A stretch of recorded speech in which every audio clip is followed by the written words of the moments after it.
and to make sure history never forgets the name Enterprise. When it comes to the history of Star Trek, there's no ship more iconic than the USS Enterprise, NCC 1701. No dash. What would come after the dash?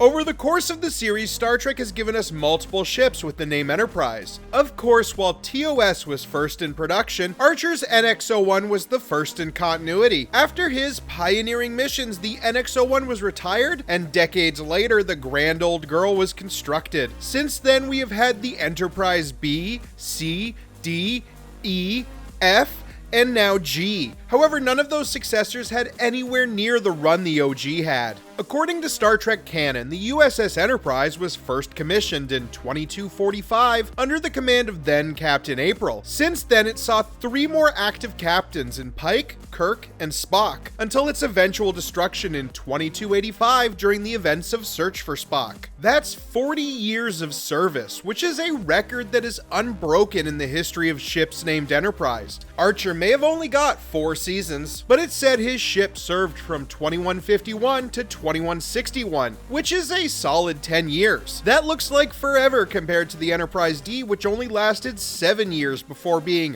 hot dropped on an undeveloped planet. Even the Enterprise E is said to only be in service for 8 or so years before Worf did something that was totally not his fault. So Kirk's Enterprise has a very impressive and long run when compared to other ships to bear the name. However, she didn't go unchanged over those decades. Several refits have taken the Big E from the sleek version in Strange New Worlds to Matt Jeffries' original design, all the way to the movie's white and black retro classic.